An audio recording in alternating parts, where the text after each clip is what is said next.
Welcome, gentle listener. I am Baldermort, your faithful servant, and I wish to introduce you to the forces, factions, and war zones of the Warhammer 40K universe, the grim darkness of the far future, where there is no time for peace, there is only time for war. Now, alas, I must state that I've been forced to repair my roof.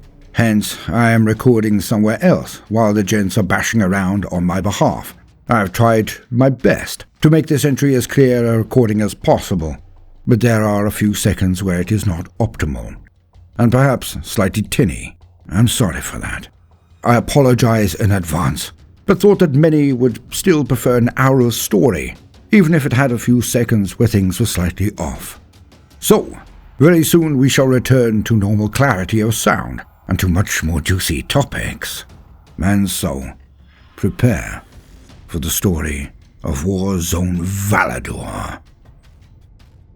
Raid Shadow Legends, second to none because of the fun. It's a mobile game par excellence, playable wherever and whenever you wish, for moments or hours. It's all at your beck and call. In this jam-packed game, what's new? The Spring Hunt, that's what. Where gaming becomes reality, because you can get into the Spring Hunt and, for the first time ever, win real-world rewards. Consoles, Amazon gift cards, all worth $10,000, or rare in-game loot like legendary champions or skill tomes. Invaluable.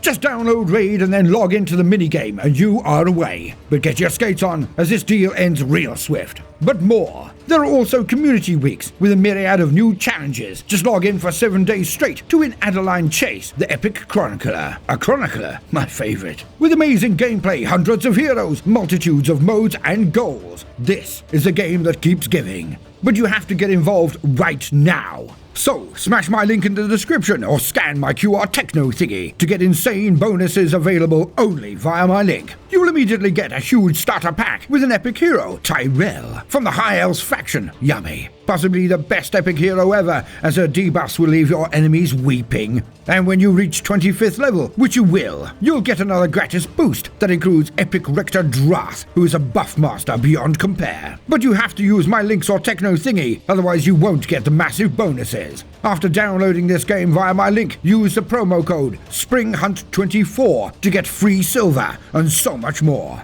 Raid Shadow Legends, where you too can be a legend. Warzone Valedor 999 Millennium 41. The violent death of Valador, a planet torn asunder. The battle for the Valador System culminates upon Valador itself, known to the Eldar as Duriel, a once beautiful planet invaded by mankind, brought to ruin by the Tyranids, and pushed over the brink of destruction by the Eldar themselves. The Great Devourer strikes. Since the brutal intrusion of the Hive fleets across the eastern fringe, even the proudest Eldar mind has quailed at the Tyranid threat. So great is the menace of the invaders from beyond the void that the prophets of the Eldar race cried tears of blood at their coming. The autarchs and farseers of the Kraftworlds know well that the tactic of evasion is of little use against an enemy capable of assailing such great swathes of space. Waiting for the invaders to expend themselves is not a viable solution either. The Tau Empire is but a single shield against a tide, and, to the incredulity of the Eldar, the Imperium of Man is making matters worse by feeding the ravenous Hive fleets entire generations of warriors in a ham-fisted attempt to stop their advance. The seers and scholars of the Eldar Kraftworlds had long suspected that the Tyranid race grew stronger with every world it conquered, primarily due to the gargantuan bioships at the heart of each Hive fleet. These monstrosities render down the harvested matter of their victims, combining it with the liquefied corpses of those Tyranids killed in the attack and subsequently reclaimed. Each new race the Tyranids encountered is killed, consumed, boiled down to biological gruel, and used to create ever more deadly weapon beasts from the resultant raw materials. It was this accelerated evolution that the Eldar sought to stop in the Valador system. For should the Hive fleets continue on their rampage, the Kraftworlds of the future would be doomed. Unbeknownst to them, the resultant war would force them to destroy the world of Duriel altogether. The Valador System. Valadan. Primitive class stellar body. Valadan is a relatively stable star, and its light and warmth allow complex ecosystems to flourish on several of its orbiting planets. It is theorized by Imperial cosmologicals that only stable, life-giving stars, such as Valadan, attract the attention of Tyranid Hive fleets, to whom a planetary system that allows a proliferation of biomass is most vital of all resources. The death world of Dea bursts into flame every time its elliptical orbit draws it close to Valadan. Oddly, this did not stop the advance of Hive Fleet Leviathan approaching the planet in year 999, Millennium 41, presumably seeking the genetic secrets of hyper-durable life forms with which to bolster their own weapon beasts. Megas, mining world. Until the latter part of year 999, the mining planet of Megas was a thriving subsidiary to Valador. The rich veins of adamantium that ran through its crust meant that its mining settlements numbered in the thousands, and its planetary defense force was amongst the strongest in the sector. The planet was invaded and effectively destroyed within 6 days by the seething wrath of Hive Fleet Leviathan, despite a spirited orbital defense from the guard vessels that escorted its rich bounty to Valador, and the courageous but ultimately hopeless efforts of the Imperial Guard regiment stationed there. Valador, civilized world. Known to the Eldar as Duriel, Valador was planetscaped, along with the rest of the system in the mists of prehistory. It was intended as a safe haven for the ancient Eldar when their empire rose again. However, the arrival of Imperial settlers in year 311, Millennium 39, saw the planet brought into compliance with Imperial tithe bans within a decade. By the end of year 321, it was reclassified from Viridian class Mundus Novum to fully civilized world status. The planet's thriving fortunes were to come to an abrupt end in year 999, when the warp breach vortex of despair flared back into life, spitting out what appeared to be a translocated splinter of Hive Fleet Kraken. Ector, Hive World. The Hive World of Ector was the first Imperial world to bear the brunt of the questing tendrils of Hive Fleet Kraken. The planet's ice caps were invaded first, for they harbored a great deal of biomass in the form of large and aggressive polar fauna.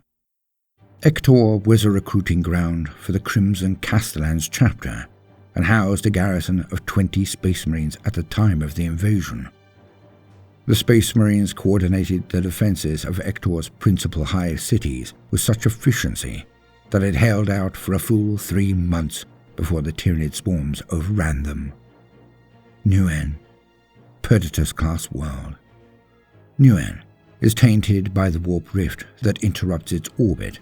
It has been declared Perditus ever since the demon storms of year 442, Millennium 35. The rapid evolutionary leaps made by the womb beasts, known as Norn Queens, ensure the Tyranid swarms adapt at shocking speed to overcome their prey's technological advantages. With each piece of knowledge gained, and with each grotesque adaptation, the Hive Fleet increases the lethality of its warriors in preparation for the next wave of assaults. To the Eldar, the Tyranids represent an aspect of their mythological dragon concept, mindless destruction made manifest and set loose upon the stars. The Eldar know in their hearts that they must take up the challenge and fight the monster laying waste to their ancient domains, for only they have wisdom enough to defeat it. Yet they fear to do so, for their numbers are few, and the Tyranids are many, functionally infinite, if the Farseers are to be believed. One such visionary was Silver Eye of Iyanden, a gifted but eccentric seer whose prophecies of invasion were proved unerringly accurate during the fall of Iyanden. Perhaps, had his peers listened to him, they would have avoided disaster. Perhaps the Kraftworlds' near demise was inevitable. Either way, the tragic fate of Iyanden had become well known throughout the ruins of the Eldar civilization, a cautionary tale against underestimating the Tyranid race. A single tendril of Hive Fleet Kraken had detected, hunted down, and slaughtered the greater part of Kraftworld Iyanden's populace before being repelled at great cost. In the process, the once vibrant world ship was reduced to skeletal ruin, and its people were forced to wake their dead and plunge them back into the fires of war so the living could hope to survive. Sorrow and banishment.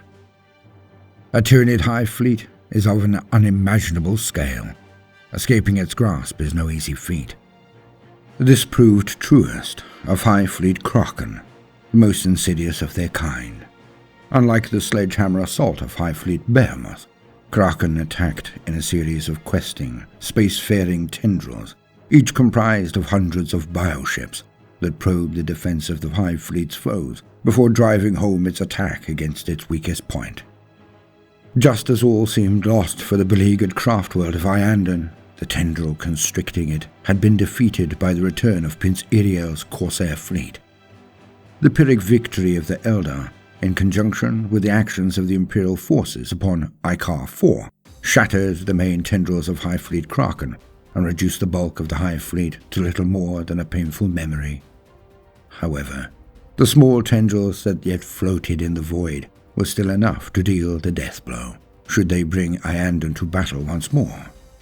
In the process of extricating themselves from the devastation of the eastern fringe, the seers of Iyanden harnessed the psychic backlash of their craftworld's near extinction. In a long and dangerous meditation ritual, they magnified these negative energies until they resonated through Iyanden's infinity circuit, the psychic matrix that forms the skeleton of each titanic world ship. All the death and terror of the craftworld was focused in a single point in time and space. The emotional energy pouring out of the warning craftworld was so intense that it collapsed the veil between real space and immaterium, boring a hole in reality and leaving a temporary warp storm in the craftworld's wake. Several of the smaller tendrils questing towards the escaping world ship recoiled from the gnawing lesion it left behind, fleeing in disarray from the hellish portal. The tendril of Hive Fleet Kraken that was nearest to Iyanden, however, was not fast enough to escape. Writhing like a living thing, it was drawn into the sea of unreality beyond the vortex. The grieving Eldar cared little about what became of the splinter fleet that had vanished into the warp. Immediate survival was their first and only priority. For many, it was felt that sending the remainder of the Hive Fleet into a demon-infested hell realm had a macabre elegance, though the act of opening such a large and potentially permanent wound in reality was strictly forbidden. The tactic had made Iyanden's escape a certainty. It was an act that would come back to haunt them. The tides of the warp are fickle, and the gods that dwell within the immaterium revel in cruelty. The awful scale of the Hive Fleet's threat had been made clear. The coming of the Tyranids would also certainly see the galaxy torn open and the Eldar race dwindle even further towards extinction, a fate that could not be borne. Several years after the events that had brought craftworld Iyanden to its knees, the seer Tex Silvereye predicted a far-off war whose ultimate consequences could finish Iyanden once and for all. His prophetic abilities had been proven beyond all doubt during the invasion of Iyanden, and so the Farseer's cryptic words were relayed with all haste to the High Council of the Craftworld. Led by the beautiful spirit seer Iana Arianal, the seers of Iyanden cast their runes and sent their minds along the skeins of fate. Together, the seers had the strength to penetrate the lingering psychic shadow cast by the Tyranids to investigate Silvereye's prophecy firsthand. What they saw in the skeins of fate drove them to the edge of panic. The Tyranid Hive Fleet that had caught Iyanden in its grasp still bore the psychic spore of the Eldar minds it had tasted during the Battle of Iyanden. Its creatures carried a faint but traceable stain of angst, a thin patina of soul stuff that only the most gifted Eldar psychers in the galaxy could detect. The spirit seers of Iyanden excelled above all others in matters beyond the veil, and their Farsi colleagues guided their journeys across the void with expert precision. In this way, the Hive fleet's passage could be followed across the trackless wastes of deep space. As the hunting ritual reached completion, each of the spirit seers cried out in shock. The splinter fleet that had been swallowed by the warp storm had not been destroyed as they had hoped, or trapped amongst immaterial doldrums, but instead vomited out of the legion in real space known as the Vortex of Despair. It was heading towards a world infested by Tyranids, those of Hive Fleet Leviathan. The newest of the Hive fleets to have penetrated the galaxy, Leviathan had glutted itself on the biomass of hundreds of Imperial worlds before plunging into the Orc Empire of Octarius. The Imperium of Man had bought itself time by evacuating or destroying those worlds in Leviathan's path, and diverting the Hive fleet into Orcoid space, but in the process, it had exceeded its inability to halt the Hive fleet's inexorable advance. The Eldar would shoulder this burden alone. The assimilation of two major Hive fleets could be disastrous, for the Tyranids' evolutionary process would run riot, producing ever deadlier strains of warrior constructs with the biological bounty they reaped. Should the armies of Kraken and Leviathan be reclaimed by the same bioships, those Tyranids that had tasted the genius of Iyanden and those grown strong on the tough genetic stock of orcs would combine into a new breed of super predator. Within the veiny wombs of the brood ships, an array of physically mighty and fiercely intelligent beasts would be born, an unstoppably potent strain of Tyranids that would spread across the stars to overwhelm the resistance of Eldar, man, and orc alike. Deep in the galactic south, the world of Duriel glowed golden in the firmament, a luminous world of tropical heat and balmy seasons. It orbited at the ideal distance from its sun for sentient colonization. The planet had always had a favored existence under the auspices of the Eldar, but not merely through chance, for that ancient race had long ago planetscaped whole worlds to their whims. Yana Arianal believed that Silver Eye's prophecy pointed to Duriel's recent conquest by the Tyranid Voidspawn.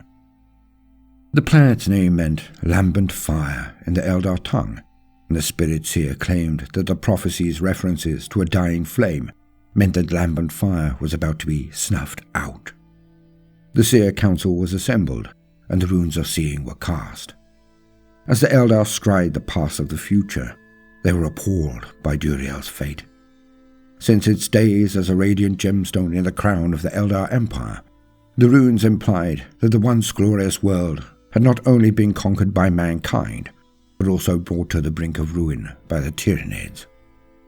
10,000 years ago, the planet of Duriel had been scoured clean of Eldar by the psychic shockwave of their empire's self-destruction. All that was left was the cadavers of those whose souls had been taken by Slaanesh.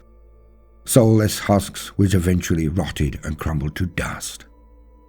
However, the works of the Eldar are built to endure the passage of time. When the crude warships of the Imperium settler fleets made planetfall, the Eldar's architecture, art, and landworks endured. The Imperium slowly settled the abandoned world with its own people and set about the systematic destruction of every single thing the Eldar had made. After a decade of hard labor and controlled detonations, the lands of the world were carpeted by ivory-hued dust, punctuated by fist-sized chunks of psychoplastic and spars of wraithbone. The Imperium rebuilt Duriel with grinding predictability, covering the once golden meadows with thick black ferrocrete and erecting cathedrals and hab blocks in which the constant influx of settlers could live and worship their emperor. Over the years, Duriel was changed completely. Millennia of abuse saw the planet's forests wither to twisted, petrified stumps. Its warm oceans dried up entirely, as the populace coaxed more and more geothermic power from the planet's core. War, disease, and strife raged back and forth across the planet as the Imperium beat its destiny into the world. Yet the yoke of mankind was a kind fate in comparison to the coming of the Tyranids. The warrior swarms of Leviathan overcame the Imperial defenses in a series of bloody victories that took less than a week. Then the feeding process began in earnest, but still the planet's woes were not over. Even as Leviathan rained billions of voracious feeder organisms onto the planet's surface, the splinter fleet of Hive Fleet Kraken drifted towards Duriel to join the feast. The runic divinations of Iyanden's farseers implied that the splinter fleet had been cast out of its strange odyssey in the warp, deliberately ejected if the runes spoke true, and had poured forth from the vortex of despair to head straight for Duriel. Even if Iyanden's armies risked the shattered tunnels of the Webway en masse, the chances of making planetfall in time to stop the Tyranid Hive fleets merging were dangerously small. Only Kraftworld Biel-Tan, gliding through the galactic south on its own unfinished business, had any hope of reaching the war zone before the Hive fleets mingled. Wasting no time, the Seer Council of Iyanden sent a psychic plea for the intervention of their cousins on Biel-Tan. Concerned that this was not their fight to win, Biel-Tan's war council was divided as to whether they should unleash the Swordwind, until Iyanden sent them a message consisting of a single word she knew would resonate within their warrior hearts: extermination. Within the space of a few hours, Kraftworld Biel-Tan was drifting purposefully towards Duriel, to make their final approach directly through real space, and hence stray into the path of the converging Hive fleets would be pure folly. Biel-Tan would likely suffer the same fate as Iyanden. Instead, the Swordwind's war hosts made careful use of the Webway's widest passageways to complete the journey to the Tyranid-infested world. A steady stream of sleek grav tanks and swooping flying squadrons flashed out of the ancient Webway portals that glittered atop Duriel's highest mountains. The Tyranids in the valley below were entirely unaware of the skimmers taking position in the spore-choked clouds above. The component parts of the Swordwind carefully maintained arrowhead formations at the heart of each cloud bank, and elite wings of Crimson Hunters swooped past the Falcons and Wave Serpents as they took up prearranged positions. Before the sun had set, an invisible army of Eldar had gathered in the skies. By the next morning, they had spread out across the planet, located the Tyranids of the Kraken swarms that were to be their prey, and reconvened above them, all without leaving the cover of the clouds. By the time the sun rose, the Eldar were in position to strike from a mustering point high above the mountain known as the Godspeak. Beneath them, a crimson sea of Tyranid chitin stretched across the valley and beyond. A great swathe of Tyranids from the Kraken splinter fleet swept across the plain, bounding towards the distant swarms of Hive Fleet Leviathan, with the intent of harvesting as much biomass as possible, rival Tyranids included. The Eater beasts of Leviathan were oblivious to the approach of Kraken's armies. They were preoccupied with devouring the biomass of Duriel's twisted forests, and once their gullets were full, hurling themselves into the steaming pools of acid that dotted the planet's ravaged landscape. Though they knew it not, the swarms were about to combine.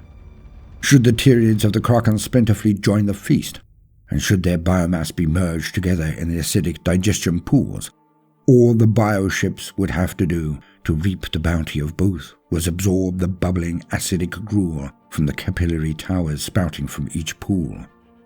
There was no time to waste. In order to keep the two Tyranid swarms separate, the armies of the Eldar had to strike as hard and as fast as they could. Out of the skies came the Swordwind, waves of gravcraft bursting from the clouds as pulsars and scattered lasers spat bolts of white-hot death into the massed Tyranids below. The shuriken catapults and cannons of Biel-Tan's guardian battle hosts raked great furrows across the vanguard of the splinter fleet swarm, clawing up Tyranids and cracked earth alike. The fury of the sudden assault forced the Tyranids to seek cover amongst the twisted vegetation. As the beast milled in confusion, squads of brightly coloured aspect warriors debarked onto the plateaus that dotted the Valley of the Gods, assessing their prey before falling upon the Xenos below. Autarch Aloek Sunspear of Biel-Tan had long studied the Tyranids, and he knew well that the swarm's cohesion could be broken by the destruction of a few choice targets.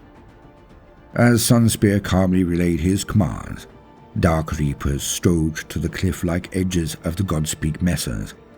Their missile salvos detonated amongst the Tyranid warriors that were marshalling the swarm below, sending chitinous limbs and broken bone swords in all directions. Heavy weapons flickering, squadrons of war walkers picked off bulbous zoanthrope broods whose psychic shields overloaded under the relentless energy beams. Fire dragons leveled tight volleys of fusion gunfire at the bulky tervigans hunkering down in the rocks, the searing agony of each kill sending out psychic shockwaves that saw termagant broods surrounding their progenitors drop writhing to the ground. Sunspear himself led an honor guard of exarchs against the snake-bodied terrors that were attempting to cut off their retreat. Through the orchestrated slaughter strode the avatar of Cain, the boundless bloodlust of Biel-Tan made real. Tyranid leader beast died by the dozen at his hands, for his blood was fire, and he carried death in his grasp. As the dusk turned to darkness, Autarch Sunspear's plan came to fruition. Without the guidance of their synapse creatures, the Kraken swarms found themselves directionless and confused, milling around like a dammed river, swirling back on itself. The Tyranids of High Fleet Kraken had been kept separate from those of Leviathan, and the immediate danger averted, for a time at least. The Leviathan awakes. The hive mind that controls the Tyranid race has a cold and deadly intelligence, and it cannot be denied for long. After the initial surprise of the invasion, the brood beasts of the Kraken splinter fleet had scurried into 100 hiding places, scattering in all directions to evade the deadly hunters that had cut sways through their ranks. The Eldar began the systematic destruction of these warrior beasts they could find. Striking scorpions spattered the scree with alien ichor, while swooping hawks and warp spiders flitted from boulder to spire, methodically slaughtering the lesser Tyranids with las blaster volleys and monofilament webs. Yet the Tyranids of High Fleet Kraken were not alone upon the dying world of Duriel. What had first appeared to be storm clouds massing in the distance soon proved to be something far more deadly. Urgent reports from the Viper Outriders of the War Host detailed an airborne swarm of staggering proportions that was inbound upon the War Host's position. The sleeping giant that was High Fleet Leviathan had been awoken. The horizon buzzed with activity as swarms beyond counting swept across the plains. Thousands of leather-winged gargoyles flocked towards the flat highlands from which the Aspect warriors had launched their assault, and though the arrowhead attack fronts of the Cloudstrike squadrons above sent a great many blazing to the plains below, they could not stop them all. The chitinous mass broke over the Eldar position like a living hurricane. Thin screams filled the air as the Eldar were quickly overwhelmed by the sheer number of foes. Squad after squad of Aspect warriors broke and fell back to the waiting grav craft hovering at the lip of each mesa. Their pursuers pressed the assault, ravening swarms of flesh-borer beetles filling the skies with vile chitinous bodies, as the Eldar reached the apparent safety of their wave serpent and falcon transports. Shimmering clouds of the Tyranids' living ammunition boarded the transports along with them. The grav tanks sped off into the night, unaware that in the act of sealing their hatches, they had also sealed the fate of those in their holds, now little more than abattoirs, filled with Tyranid eater beasts and Eldar bones. The Living Storm. On the plateaus below, the heavier elements of the Eldar war host were fighting for their lives against the throng of winged Tyranids that had descended upon them. Harridans the size of small spacecraft burst through the swarm of gigantic wings, snatching up agile war walkers and dashing the delicate Eldar war machines to pieces against the sheer face of the Godspeak. Hive tyrants and harpies borne on clawed pinions screamed death into those winged Eldar brave enough to weather the spore clouds that choked the skies. Hive crones carved great gouges into the wraithbone of those Eldar titans that moved to intercept the swarm, whilst below them, the Avatar's fierce red glow was hidden from sight by the volume of weapon beasts piling atop it. Warthog's Sunspear had no option but to send a command pulse of withdrawal to what remained of his war host. His worst fears had closed around him like talons around a throat. The entire planet was infested. The Swordwind's only real hope of achieving a swift victory had been to attack with overwhelming force, slaughtering the Splinter Fleet, and escape before the swarms of Leviathan could bring their impossible might to bear. In this, the Eldar had failed. Though a great many of the Kraken's Splinter Fleet had been slaughtered, the deadly threat it represented remained at large. As ferocious as the Swordwind was, the invading swarms were just too numerous to overcome without outside aid. The price of that aid would prove costly indeed. Directly before the invasion of Ector, the world's planetary governor ordered the withdrawal of every man, woman, and child into the nearest hives. Each of the 20 hives had but a single space marine from the Crimson Castellan's chapter seconded to it. Their presence saved hundreds of thousands of lives. The Tyranids initially invaded from the polar caps, gleaning information about the planet's populace from its ice stations. Thousands of warrior beasts began to swarm across the plains around each of Ector's hives. They were met with disciplined fire solutions from on high. Over 1 million Tyranids were killed without significant loss. Meanwhile, a single space lane was cleared on the far side of Ector towards Valador, allowing the Crimson Castellans to evacuate a great portion of the populace. The next wave of invaders evinced a daunting evolution. Without exception, these Tyranids had wings. The larger beasts fell upon the hive's artillery from above, its crones ripping open the thinnest parts of the outer exostructure to allow great swarms of gargoyles to flood into its corridors. There were persistent rumors of mysterious Xenos warriors that shone like crystal, fighting alongside the hive gangers, led by one who introduced himself as the Hand. It was none other than Asuman, fighting to slow the hive fleet's advance. Despite his intervention, the mountainous cities fell to the winged Tyranid invaders one after another. In the end, only the intervention of the dispossessed Eldar Exodite Isarion allowed Asuman to escape an untimely death and reach Duriel in safety. Desperate times. The Farseers of Biel-Tan, casting their runes in their Carftworlds' dome of crystal seers, had long suspected that the Swordwind's preemptive strike would not be enough to destroy the Splinter Fleet altogether. There were simply too many of the creatures. Though one swarm might be destroyed by the blades of the Swordwind, all it would take was a rain of reinforcements from the bioships, and the threat would begin anew. To attack the Tyranid forces conventionally was as futile as trying to save a harvest from a locust swarm by killing individual insects. The Farseers greeted the returning autarchs of the Swordwind with grim expressions and bowed heads. There were no debates this time, no ritual observances or titles, simply a declaration that chilled all who heard it. Kraftworld Iyanden was inbound, but it was still too far away to help, and even should this warhost successfully negotiate the Webway, conventional measures would not be enough. Even scouring the planet clean with a firestorm, a ploy much beloved by the dull-witted human strategists of the Imperium, was not guaranteed to kill those Tyranids that could burrow under Duriel's surface and use its skin as a shield. As tragic as it was, the only certain way to prevent the Hive fleets uniting was to physically destroy the planet from the inside out and, in the process, exterminate every living thing upon it. This act would have been of little challenge to the Eldar Empire of old, but for the Craftworlders, it was a different matter. The power of those glory days is remembered in legend, and little else. Biel-Tan could still depopulate a world over time, but it had long since lost the ability to destroy a planet. Among the Farseers meditating in the Dome of Crystal Seers, the ruins of Iyanden and Biel-Tan were orbiting the ruins of dying hope and imminent catastrophe.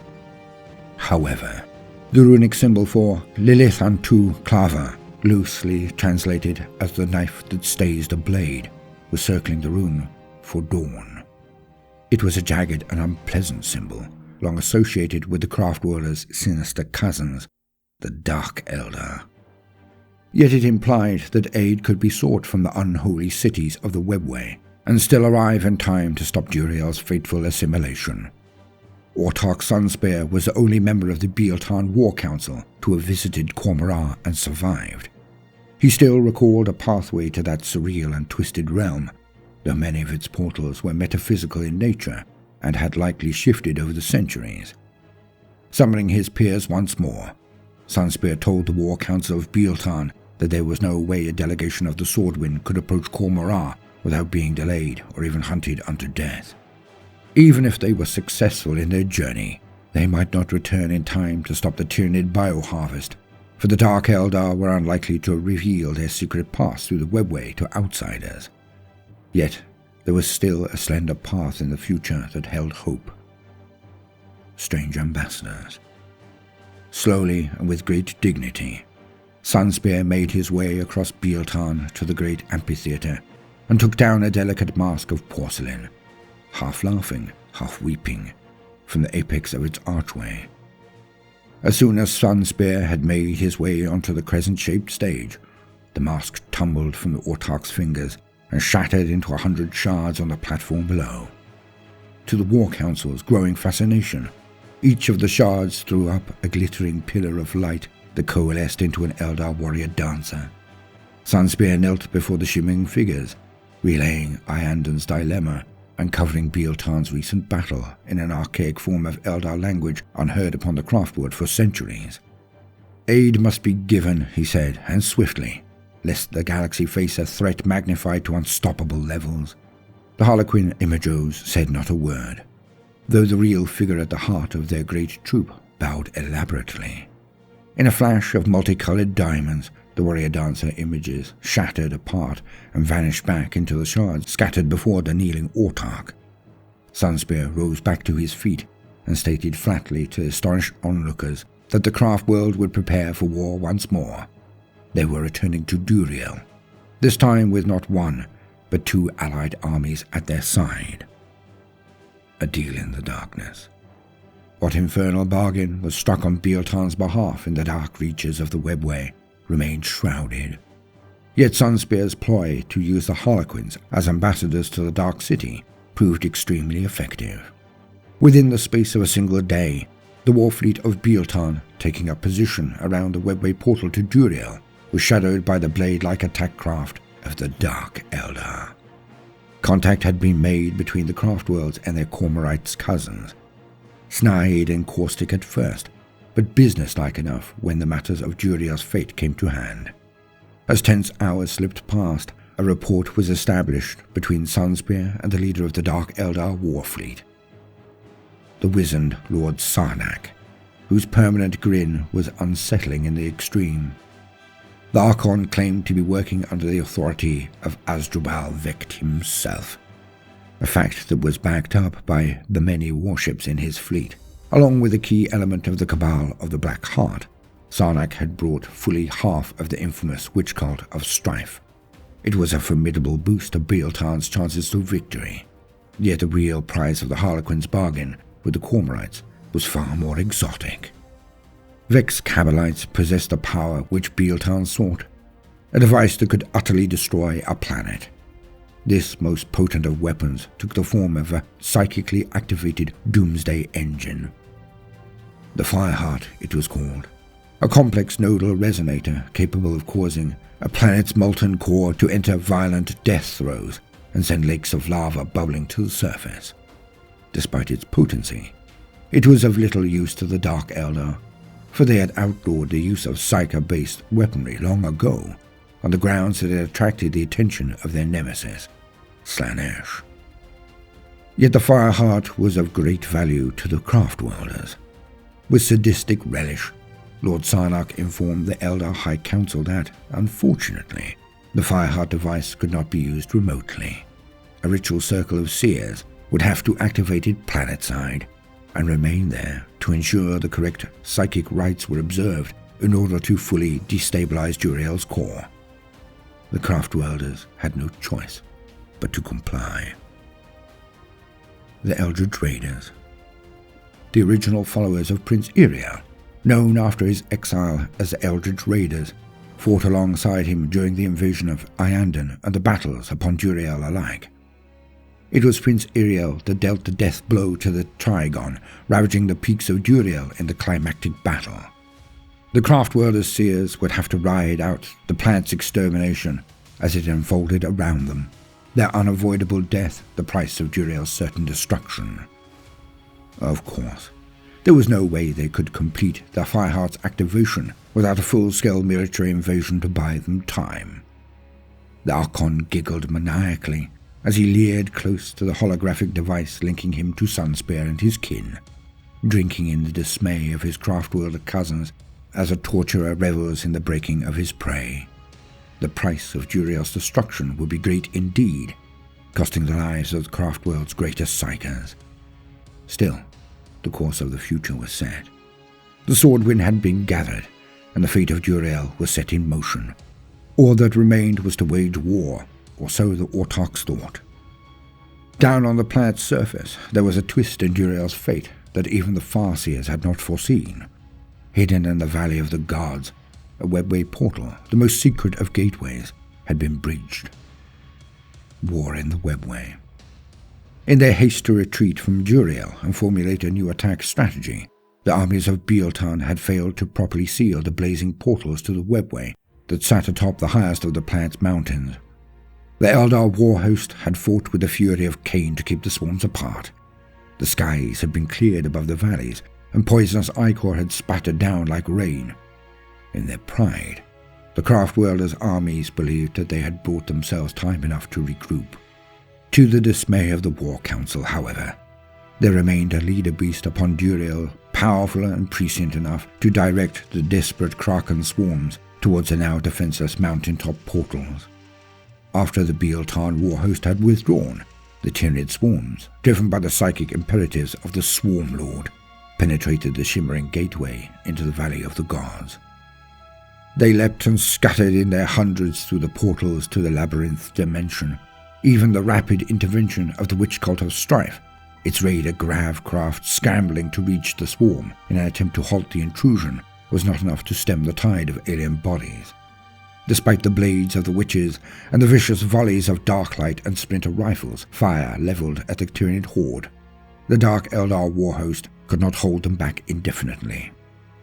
A great cry of anguish rang out through the Webway's tunnels as the Eldar realized that their sacred realm had been infested. While Biel-Tan's Farseers held a psychic council of war in preparation for a second strike, the armies of Craftworld Iyanden were deployed deep in the reaches of the Webway, making all haste for the front line in the Valador System. As they opened the last few portals between them and their destination, they were met head-on by a ravening swarm of Tyranids. The massed Eldar of Iyanden immediately fell back in controlled retreat, unable to fight their way through the wall of crimson carapaced bodies flowing towards them. It was then that Tex Silvereye ordered the advance of the Ghost Warriors.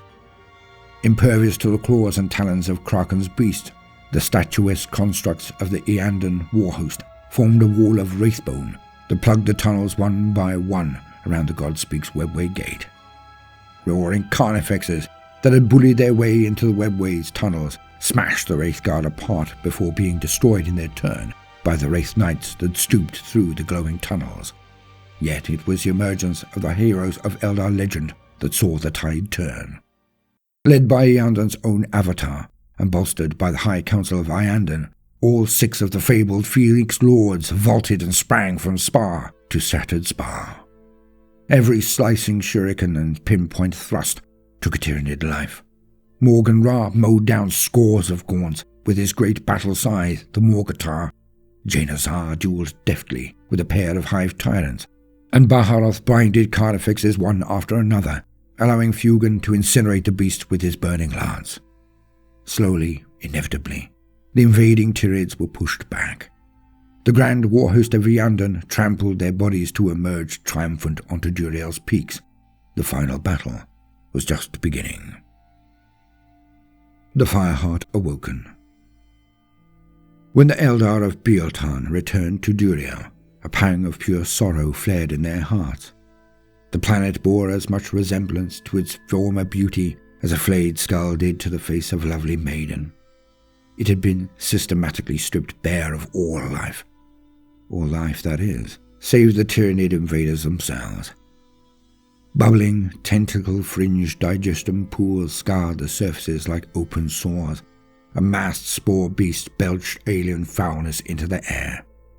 Eater swarms from both Hive fleets roamed the valleys, seizing the last scraps of biomass from the planet's crust before plunging bodily into the digestion pools. Left to their own devices, the larger warrior beasts of the Hive fleets fought amongst themselves, slaves to their baser instincts now that Duriel's conquest was complete. In the middle distance, a thin forest of swaying mouthparts quested for earthbound capillary towers, their ribbed lengths vanishing into the heavens. From afar, they looked like the tentacles of some celestial sea monster hunting for prey. Autarch Sunspear knew that the bioship tendrils were beyond his reach. Each mouthpart was wide enough to accommodate a grav tank in its serpentine gullet, and the swarms that surrounded them would fight like crazed beasts in their defense. The Eldar had hours at best to stop the red-tinged digestion pools that dotted the valleys from being drained by the probing tendrils high above. The absorption process had begun. The Spear of Cain. As Autarch Sunspear surveyed the dismal landscape of what had once been Duriel, the disembodied voices of his roaming Viper pilots whispered in his ear. A highly unusual point of conflict had been located several leagues to the north. The Outriders had found a trail of Tyranid corpses that led to a seething mound of purple chitin. The Viper pilots requested Sunspear's advice on how to proceed. Wasting no time, the Autarch requisitioned a nearby falcon and took to the spore-choked skies. As Sunspear's sleek grav tank led a formation of Eldar skimmers over the hellish landscape, he dimly perceived a burning red glow at the heart of the mound of Tyranid dead to the north. Sunspear gave a shout of elation. He could clearly make out the raging avatar of Biel-Tan amongst the horde, oozing molten from a dozen wounds, but still fighting with the fury of Cain himself. The mighty Suin Dele, known as the Wailing Doom, burst from the chest of a rearing warlock even as his bloody hand crushed the head of a Tyranid warrior with a wet pop. Here was the supremacy of the Eldar writ large. Here was where they would make their stand. At Sunspear's command, the armies of Biel-Tan hurtled down from the Godspeak towards the avatar of their warrior god. Disembarking atop the mount of alien corpses, the great host of aspect warriors raised their voices in a fierce war shout and prepared to buy their seers the time they needed to activate the Fireheart. The Farseers, hurrying from the cavernous holds of the Naird-class cruiser Vol's Caress, bade their escort carry the Fireheart to the thinnest part of Duriel's crust. Scant minutes later, the nodal core of the ancient device began to pulse a deep red. Subsonics thrummed through the parched earth under their feet, and the seers were not the only warriors to emerge from the Caress. Unfolding themselves from the largest cargo bays were giants born only for war. A phantom titan reared up to its full height, its noble head reaching the spore clouds as its ancestral colors shimmered under protective hollow fields. At its flanks strode a pair of revenant titans, twin engines of destruction. The trio of war machines moved with a fluidity that belied their size, striding into formation with the practiced ease of the aspect warriors below. Zooming past the shoulders of the magnificent titans came bladed dark Eldar gravcraft and flocks of murderous scourges, appearing to the Carftworlders much like black-winged vultures whirring in search of their next meal. In their wake came a host of brightly patterned venoms, their fluttering pennants proclaiming the glory of the laughing god. Atop the Godspeak, the Webway portal burned bright as unit after unit of Eldar took up formation, weapons ready and eyes glazing with the need for vengeance. No matter the cost, the Fireheart would be activated, and Duriel would suffer a fiery and violent end. The final battle. The precision and speed of the Eldar attack was military work of art. It took several minutes before the alien hordes became truly aware of the scale of the threat assailing them. Yet, as knowledge of the Eldar's presence flowed through the synapse creatures of the swarm, the sea of Tyranids recoiled and bunched up, readying for an assault of unprecedented size. With the fury of a predator that had been cheated of its prey, the swarm screeched as one and plunged towards the Eldar massing on the Godspeak Valley. And Hive Fleet Leviathan's attack was terrifying in its intensity. Lumbering packs of carnifexes bulldozed their way across the corpse fields, charging headlong into a storm of shuriken catapult fire to crush straight through the aspect warriors that moved to stop them, and then into the ranks of Eldar guardians behind. In their wake came massive Tyranifex gun beasts, their symbiotic weapons hurling vile salvos into the air as the Dark Eldar carved through the skies above. Harlequins wove a deadly dance with a horde of gene stealers that lapped around the Eldar flank, the ground below the combatants saturated with blood. To the south, a trio of Hive tyrants marched with deadly intent towards the Eldar warhost, the living shields of their escorts protecting them from the worst punishments meted out by close-knit shining spear squadrons that zoomed as fast as the eye could follow. On the slopes, gladiatorial teams of witches eviscerated squat-bodied brood beasts, and succubi matched their peerless agility against the sheer ferocity of the serpentine raveners that burst from the ground under their feet. To the east, the ground trembled as a gigantic hierophant stalked from the forest of capillary towers, stabbing its way towards the Eldar army's position with menace in every step. The phantom titan that had debarked from the Caress and its revenant escort leapt from the rear echelons to engage the beast with pulsar and sonic lance, each shot boring a hole straight through the monstrosity. In answer, the bio-titan roared and fired a volley of burning biological gunk, coating one of the revenants from head to foot and boiling away its systems until it toppled backwards into the dirt. Revenge of the lost. The battle raged on, a stalemate at first, though the corpse count rose high on both sides. As yet more Tyranids joined the fray, the odds were stacked further against the Swordwind and its allies.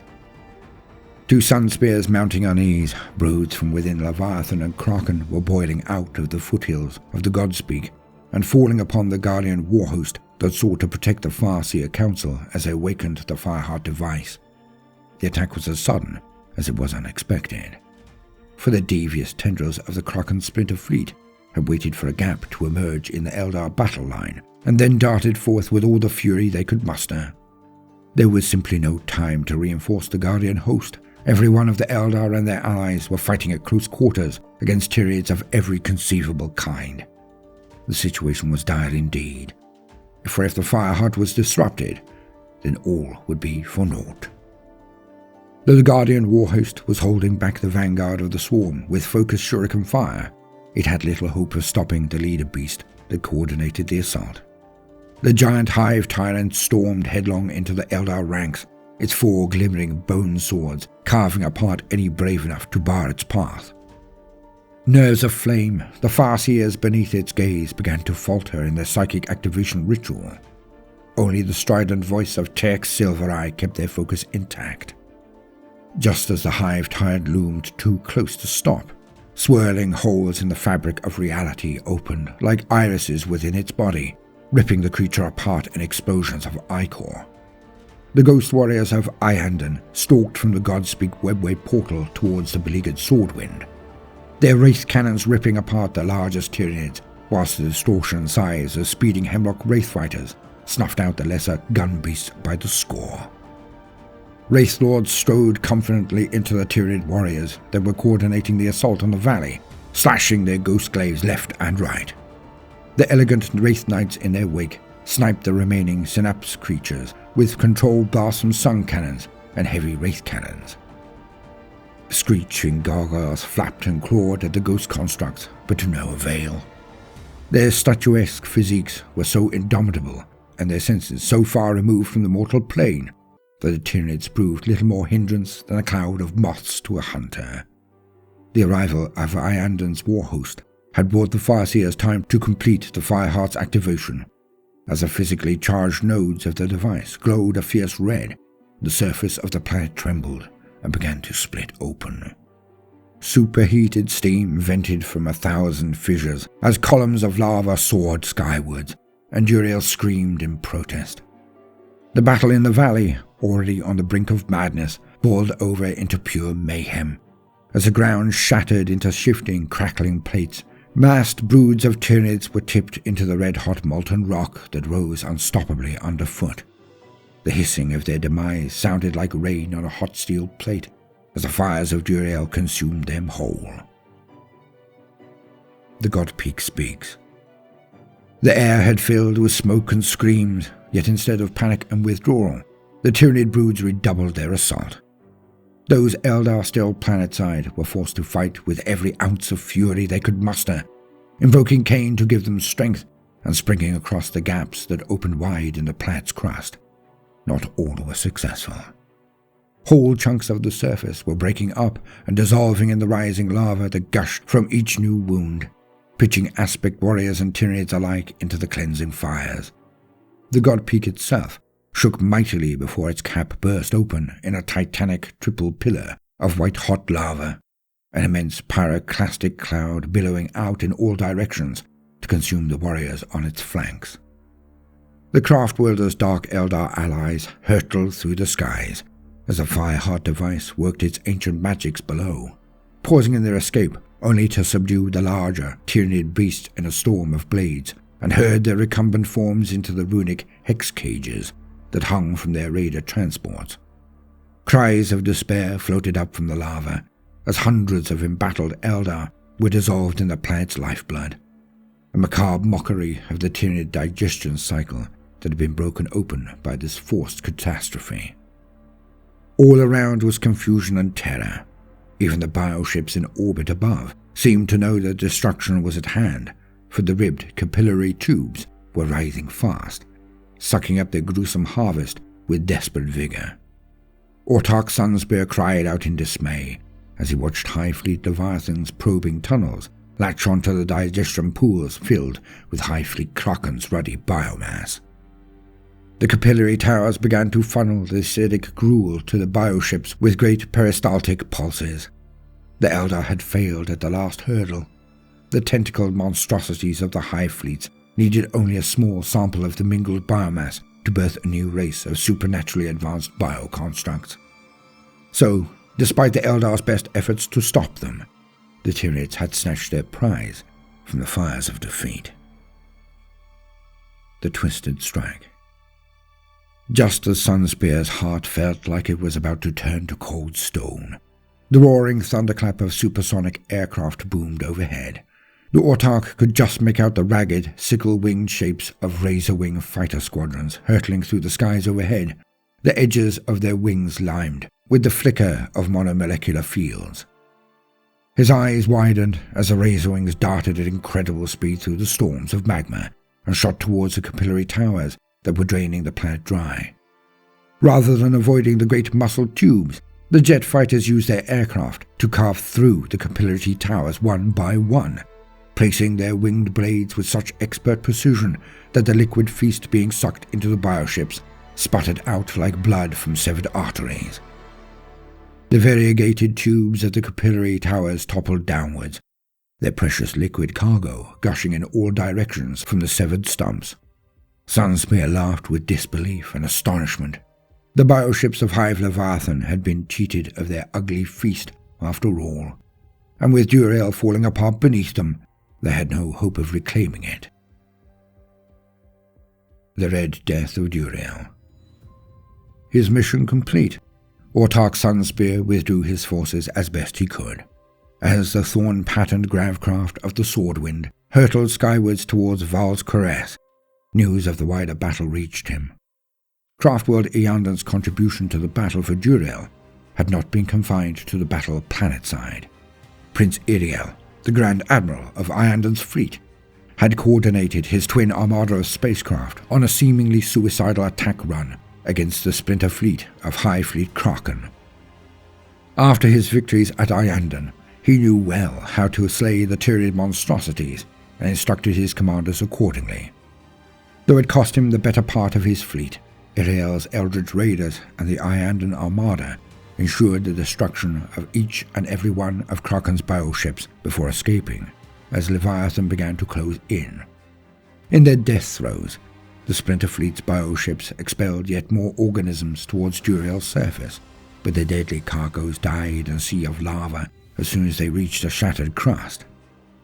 The Splinter Fleet had been slain. The doomed planet of Duriel had been led to ruin by the Imperium and brought to the edge of destruction by the Hive fleets that followed it. Yet, it had been the sons of Cain who had pushed it over the edge. The last of the Eldar left upon the ill-fated world were the Farseers of Biel-Tan, still channeling their psychic power into the Fireheart, whilst the air itself ignited, incinerating everything upon its surface. As the Eldar fleet fled into the safety of anonymous space, they left behind them a burning world akin to a miniature sun, a lambent flame fanned briefly into a raging inferno before being extinguished forever. Meditating in his chambers on the Val's caress, Autarch Sunspear prayed to the Eldar gods of old that Duriel's fate was not a metaphor for that of the entire race. No one answered. Deep in the bowels, the Eben sting. Deep in the bowels of Cormorah, the succubus, Les Hesperax, presented her newest prize to the homunculi of the Eben sting coven. Her witches brought forth 6 great hex cages full of spite, hissing Tyranid warrior organisms, 3 sets with crimson carapace, and the other 3 armoured in the deep purple of a livid bruise. After lengthy examination, the homunculi assured her that the beasts could indeed be fused into a single strain, and that the coven's breeding vats were up to the task. The resultant menagerie of weapon beasts would be the talk of Cormorah's gladiatorial arenas for some time to come. The regally dressed harlequin at Hesperax's side chuckled quietly, blowing a theatrical kiss towards the succubus before bowing deeply and vanishing into the shadows. Preparations had to be made, after all. The great game never stopped for long.